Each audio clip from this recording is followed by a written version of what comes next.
told you that you were going to get a DUI if you got caught driving the bike. Did you not remember?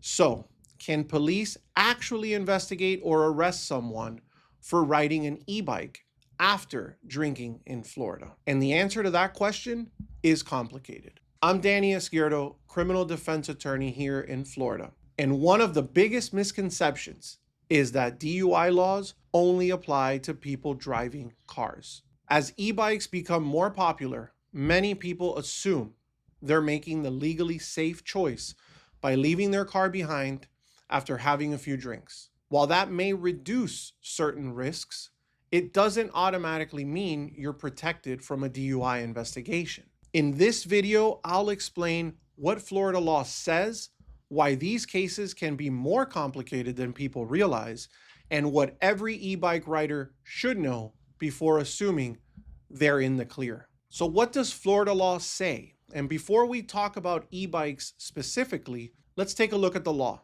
Florida's DUI law is found in Florida Statute section 316.193, which makes it illegal to operate a vehicle while under the influence of alcohol or certain drugs to the extent that your normal faculties are impaired or while having an unlawful blood or breath alcohol level. We'll include a link to that statute in the description below in case you'd like to read it for yourself. Now, the important question becomes this: does your particular e-bike fall within the laws that could allow officers to pursue a DUI investigation?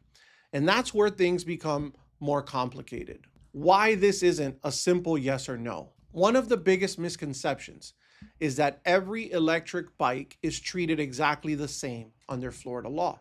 That's not necessarily true. See, different types of e-bikes can be regulated differently, and the facts of each case matter. How the bike is classified, how it was being operated, and the circumstances surrounding the stop can all affect how the law applies. That's why you'll sometimes see headlines claiming someone was arrested on an e-bike for DUI, while other situations may involve a different legal analysis. There simply isn't a one-size-fits-all answer. So why would police stop you in the first place? Most of these encounters don't begin because an officer is specifically looking for e-bike riders. Instead, they usually start because the officer observes behavior that suggests something is wrong, much like they would when somebody's driving a car. Maybe the rider is weaving across the roadway. Maybe they're ignoring traffic signals. Maybe they're nearly colliding with cars or pedestrians.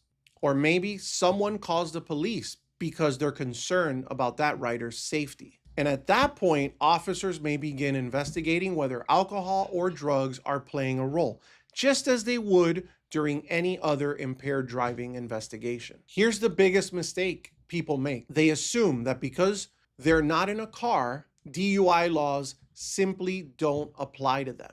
The reality is that these situations can quickly become legal investigations, and depending on the facts, riders may find themselves facing serious consequences. The safest decision after drinking is always to avoid operating anything that could place you or someone else at risk.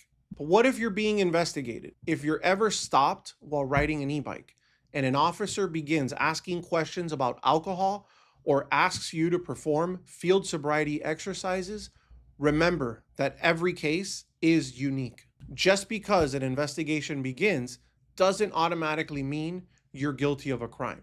Officers still have to follow the law.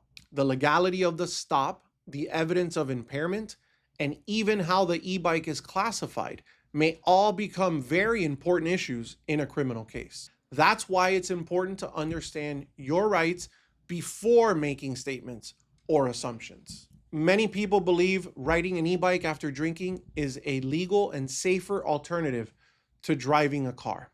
But as we've discussed in this video, the reality is more complicated than that. Depending on the facts and the type of e-bike involved, law enforcement may investigate whether Florida's DUI laws apply. Understanding the law before you're ever stopped can help you avoid consequences or legal implications. If you found this video helpful, subscribe to the channel because every week we explain Florida criminal laws so you know your rights before you ever need them. And if you'd like to learn what actually happens during a DUI investigation and the mistakes people make when they're pulled over, watch the next video on your screen. I'll see you over there.